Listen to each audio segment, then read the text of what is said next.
किशनगंज तहसील क्षेत्र में अतिवृष्टि व बाढ़ से हुए नुकसान का मुआवजा दिलाने को लेकर भाजपा कार्यकर्ताओं ने किशनगंज उपखंड कार्यालय पर धरना प्रदर्शन किया।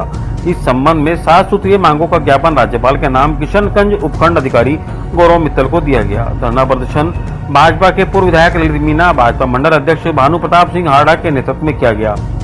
धरने को संबोधित करते हुए भाजपा के पूर्व विधायक ललित मीणा ने कहा कि गत दिनों हुई तेज वर्षा के कारण अतिवृष्टि से क्षेत्र में लोगों को जन धन हानि का नुकसान हुआ है। सड़कें पानी में बह गई, पुलिया टूट गई, जिसके कारण दर्जनों गुड़गांव का आगमन टूट गया। गांव में बिजली आपूर्ति बंद हो गई, कई सैकड़ों गांव मकान नष्ट हो गए। लोगों के खाने पीने, बर्तन, बिस्तर, गेहूं, जींस खराब होने से किसानों को काफी नुकसान हुआ।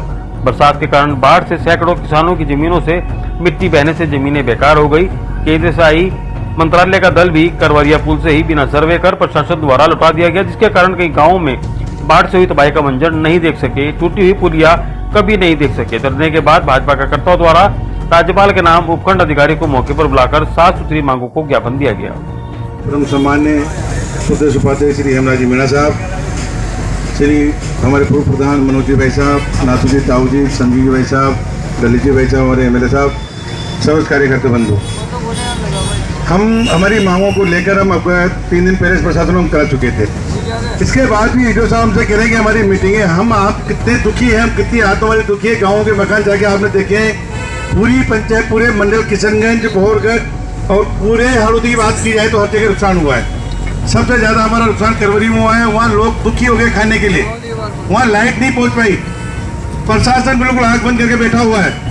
तो हम प्रशासन से चाहते हैं कि हमारी मांगों को ध्यान रखें, शीघ्र ही मुआवजे को 7 दिन के अंदर और आवासों को प्रधानमंत्री आवास में जिन मकान लोगों गिरे उनको जल्दी लेकर उनको मकान चालू किए जाएं। 2 चीज। तीसरी चीज है कि लाइट 3 फेज स्वास्थ्य में लाइट नहीं आ रही है। बजट नगर और सेवनी में लोग परेशान है लाइट के। आईएएस साहब फोन नहीं उठाते हैं। यहाँ के डॉक्टर हैं हमारे पशु चिकित्सालय के, वो हमसे ये कहते हैं, मैंने खुद उनसे बात की कि साहब हमारे ये पूरे मंडल में बहुत नुकसान हुआ है जानवरों का, आप आके पधारो यहाँ पे देखो। क्या रहो तुम मुकदमा दर्ज कराओ आप, इसका मैं मेडिकल गवर्नमेंट साहब तो नदी में बह गए, वो क्या मेडिकल कराओगे आप? हाँ, उनकी इस तरह की वाणी है। मैं मंच के द्वारा, यहाँ प्रशासन के द्वारा चाहता हूँ डॉक्टर साहब को भी यहाँ बुलाएं, वो यहाँ पर आएंगे, इसके बाद हम उठेंगे हमारी बात। डॉक्टर साहब सुने आके, अधिकारियों का रवैया सही नहीं है बात करने का। हम बाजी बात रखते हैं, अपनी बाजी मांग रखते हैं हम, इसको हमारी बात को सुनना पड़ेगा, हमारी बातों को मानना पड़ेगा। इस बात को प्रशासन सुन ले, किसी की दबाव मानने की जरूरत नहीं है। और अफसोस विरोध मुर्दाबाद है, मुर्दाबाद रहेगा। उसके शासन में 2 से 2.5 साल हो गए, कहीं भी कोई कंकर बता दे कि ये विकास हुआ है तो 3 साल भाजपा का पहले 5 साल में कार्यकाल देखो और अब आते कार्यकाल देखो, आप हर आदमी तराई हो रहा है। तो संयोग तो यह नहीं, कहाँ जाए आदमी। हमारी मांग को आपको मानना पड़ेगा। एडीओ साहब आप यहाँ रुको, पूरी बात हमारी सुनो, तहसीलदार साहब और खास करके डॉक्टर साहब, ये तीनों कर्मचारी यहाँ आए, हमारी बात सुने। जय हिंद, जय भारत। जो सरकार है और जो प्रतिनिधि है उन्होंने क्या काम नहीं किया, और आप होते तो क्या काम करते? मेरा निवेदन है कि वर्तमान सरकार, यहाँ पर वर्तमान प्रशासन जो 2 तारीख से लेकर 8 तारीख तक जो विनाशकाले जो अतिवृष्टि हुई है उससे पूरा फसल खराब हो गई।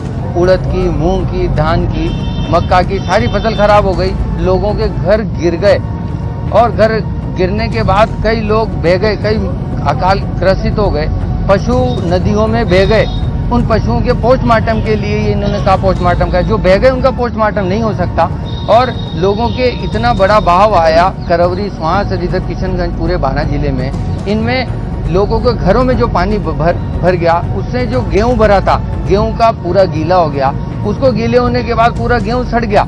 उसके बावजूद स्थिति ये है अभी वर्तमान में कि पशु चिकित्सक ये कहता है यहाँ किशनगंज में कि वो मरे हुए पशुओं का आप पोस्टमार्टम कराएं, FIR कराएं। जो बह गए उन पशुओं का कहाँ से पोस्टमार्टम हो सकता है? और जिन लोगों के नदी इतनी आई, इतनी उफान पर आई कि लोगों के खाते के जो खेत थे उनकी पूरी मिट्टी समेट के ले गई। अब उनमें पत्थर बचे। मैं को व्यक्तिगत यहाँ का प्रशासन है वो उसको इस विचार करना चाहिए।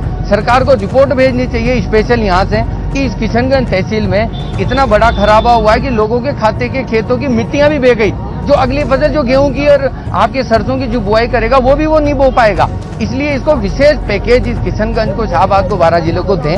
हमारी सरकार होती, हमारे पूर्व मुख्यमंत्री वसुंधरा राजे जी ने, हमारे सांसद महोदय ने इस 12 जिले में इतना कुछ किया है कि तुरंत यहाँ पर राहत पैकेज 2016 में जब मैं खुद यहाँ एमएलए था, विधानसभा का सत्र चल रहा था, हमारे पूर्व मुख्यमंत्री जी ने विधानसभा का सत्र 2 दिन तक स्थगित करके सभी एमएलए को पूरे विधानसभा क्षेत्रों में भेजा था। उस समय अतिवृष्टि हुई थी और उसके बाद विशेष राहत पैकेज मुख्यमंत्री जी ने जिन जिलों में अतिवृष्टि हुई उनके लिए विशेष पैकेज घोषणा की थी। मैं ये कहूँ, केंद्र से जो टीम आई यहाँ पर 12 जिले में, वो यहाँ पर करौरी से होके, यहाँ से वो किशनगंज से यहाँ पे वो केलवाड़ा होके, राजपुर होके वो शाहबाद रोड पे गए। मैं कहूँ आज जो गांव डूब क्षेत्र के करौरी के उधर पुलिया पूरी बह गई। जो हमारा हत्यादा गांव में 3 नदियां पड़ती है, वहां तक क्यों नहीं गए? आप एनडीआरएफ की टीम से जाते, आप सेंटर की टीम थी, स्थानीय कलेक्टर एसडीओ को लेके जाना चाहिए था, एक एक घर को वहां पे स्वास में करौरी में दिखाना चाहिए था। जब केंद्र से टीम आई तो उसको व्यक्तिगत एक एक घर को ले जाके क्यों नहीं दिखाया? हमारा प्रश्न चिन्ह है, आपने रोड पे क्यों भेजा उनको? मैं ये कहूँ, आज शाहबाद में हमारा कस्बा नूंडेरा पूरा जलमग्न था, पूरा नदी कुन्नू करई नदी पूरी जलमग्न के माध्यम से पूरी मिट्टी को बहा के ले गई। वहां लोगों के घर गिर गए, घरों में पानी भरा तो गेहूं सड़ गए। लोगों को रात को स्कूल में रह के वहां पे बसाया।